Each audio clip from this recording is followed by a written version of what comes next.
जय श्री राम। मेरा नाम है अर्पित शुक्ला और स्वागत है आप सभी का एक बार फिर से भारतीय एस्ट्रोलॉजी चैनल के इस कार्यक्रम में। आज हम जानेंगे शुक्र ग्रह कुंडली के दूसरे भाव में स्थित होने पर किस तरह के फल शास्त्रों में लिखे गए हैं, इसके बारे में हम जानेंगे। सबसे पहले हम बात कर लेते हैं शुक्र की, जो कि भौतिकता का, भोग विलास का, सुख का, ऐश्वर्य का, प्रेम का, आनंद का, हमारे चारों तरफ जितनी भी लग्जरियस चीज़ें हैं, लेविश लाइफ है, इन सब चीज़ों का कारक शुक्र ग्रह बनता है। अच्छे भोजन, अच्छे वस्त्र, अच्छी लाइफ स्टाइल, बेहतरीन से बेहतरीन लाइफ स्टाइल्स जो हम सब कुछ देख सकते हैं, जितनी भी भौतिकता की चमक दमक है, ग्लैमर वर्ल्ड है, वह सब कुछ शुक्र के ही अधीन है।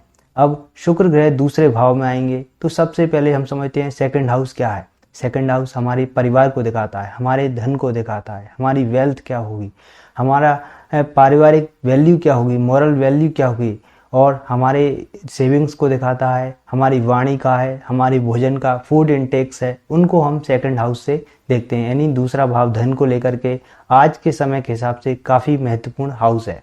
अब जब शुक्र ग्रह दूसरे भाव में बैठेंगे तो कई पुस्तकों में यह लिखा गया है कि व्यक्ति का जो चेहरा होगा वह काफ़ी आकर्षक होगा, व्यक्ति सुंदर होगा। क्यों? क्योंकि दूसरे भाव से हम अपनी आईज को भी देखते हैं, आंखों को भी देखते हैं, तो व्यक्ति के सुंदर नेत्र हों, इस बात की संभावना रहती है। व्यक्ति का ध्यान अपने लुक्स पर, अपने चेहरे पर, हाव भाव पर कुछ ज़्यादा ही होगा, यह देखने को मिलेगा। व्यक्ति बुद्धिमान भी होगा, क्योंकि शुक्र कौन है? वो भी गुरु हैं। हालांकि वो गुरु कौन के हैं? राक्षसों के हैं, लेकिन फिर भी उनके अंदर बुद्धिमत्ता है, ज्ञान है, इस वजह से व्यक्ति बुद्धिमान होगा। और सेकंड हाउस हमारी वाणी का है। शुक्र एक सौम्य ग्रह है, इस वजह से निश्चित रूप से व्यक्ति की जो वाणी होगी वह काफ़ी सौम्य मधुरभाषी होगा। स्वभाव से व्यक्ति मिलनसार प्रकृति का होगा, यानी लोगों से मिलना जुलना, यह सब व्यक्ति की खूबी होंगी। अच्छे से बात करना, व्यवहारिक कुशलता व्यक्ति के अंदर होगी। नीति युक्त बातें करेगा व्यक्ति, क्योंकि वह उनके शुक्र को भी गुरु की पदवी प्राप्त है, इस वजह से व्यक्ति की बातें नीति युक्त होंगी। और व्यक्ति कहीं ना कहीं कुशाग्र बुद्धि का भी स्वामी होगा। साथ साथ में व्यक्ति धार्मिक होगा और अपने जो परंपरागत देवी देवता हैं उनको मान्यता अधिक देगा। जैसे कि आपके पितृ हैं, पूर्वज हैं, उनको वो व्यक्ति ज़्यादा पूजेगा। यह चीज़ें देखने को मिलती हैं। और अगली खूबी की बात करें तो व्यक्ति की रुचि कहीं ना कहीं अच्छे वस्त्रों के प्रति, नए नए क्लॉथ्स लेना, नए नए कपड़े पहनना, इन सब के प्रति कुछ ज़्यादा ही होगी। धन के प्रति भी व्यक्ति का आकर्षण देखने को मिल सकता है। और कई बार ज्वेलरीज होती हैं, आभूषण होते हैं, जेम्स हैं, इनके प्रति भी व्यक्ति की रुचि हो, ऐसा भी देखने को मिलता है। व्यक्ति निश्चित रूप से यशस्वी होता है, यानी कि व्यक्ति को यश सम्मान की अभिलाषा और चाह भी होती है और उसको प्राप्त भी होता है। व्यक्ति गुरु भक्त होता है। यदि अपने गुरु की आज्ञा का पालन करे व्यक्ति तो निश्चित रूप से उसको कल्याण होता है। और कहीं ना कहीं व्यक्ति बंधु मान्य भी होता है, यानी कि बंधु मान्य का अर्थ यह है कि व्यक्ति के जो भाई बहन होंगे वह उससे सलाह लेंगे, सलाह मशवरा करेंगे, तभी कोई कार्य करेंगे। यानी कि आपकी बात का, आपकी सलाह का आपके घर में वजन हो, इस बात की संभावना रह सकती है। आप कृतज्ञ होंगे। यदि आपकी कोई सहायता करता है तो आप निश्चित रूप से उसकी की हुई सहायता को रिकॉग्नाइज करेंगे, यह देखने को मिल सकता है।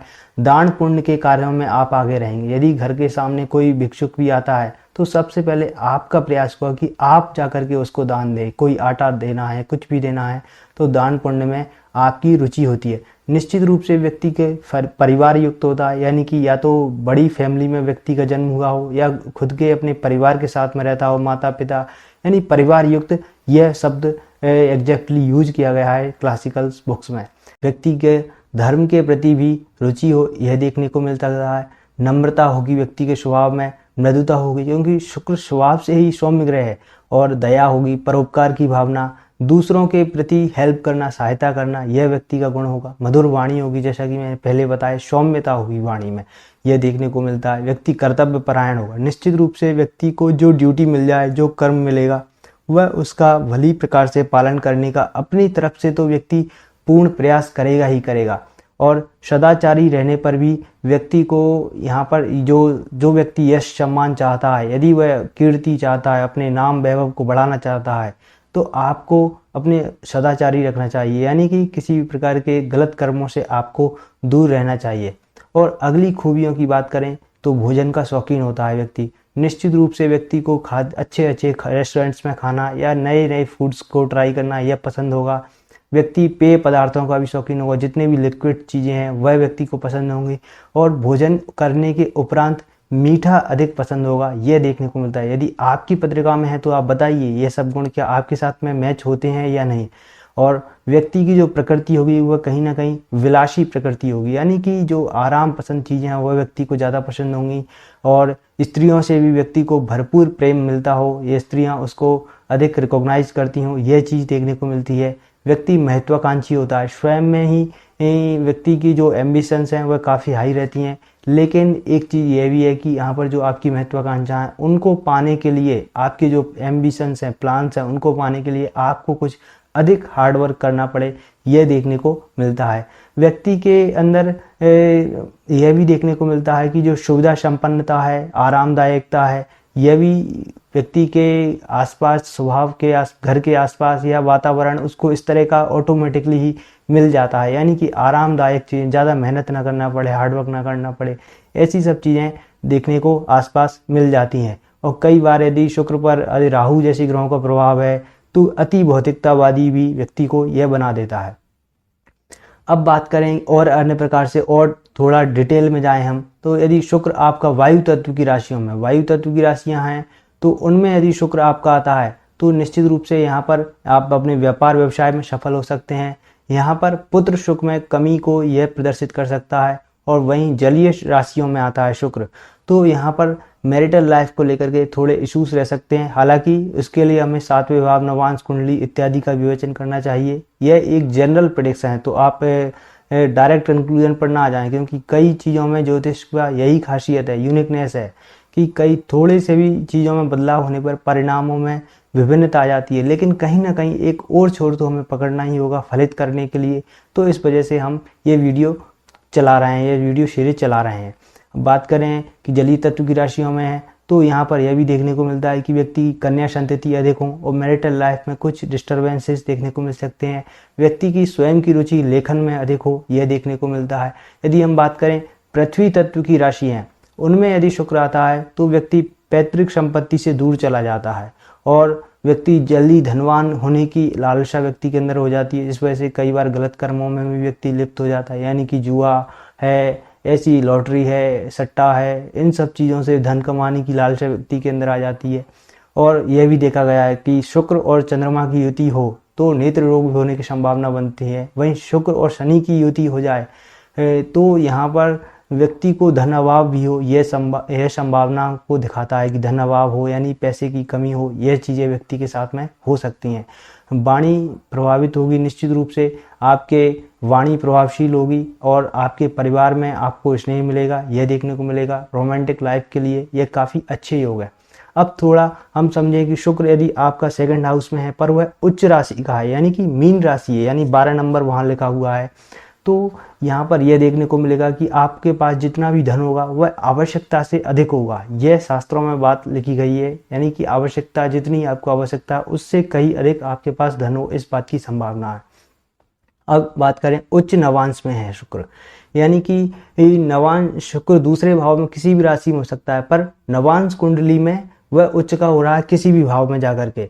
तो यहाँ पर यह देखने को मिलेगा कि आपको अपने पूर्वजों की ओर से भी धन प्राप्ति हो सकती है। पूर्वजों का नाम, यश, घर, चीज़ें, संपत्ति, पैतृक संपत्ति आपको अच्छी मिल सकती है, यह देखने को मिलता है।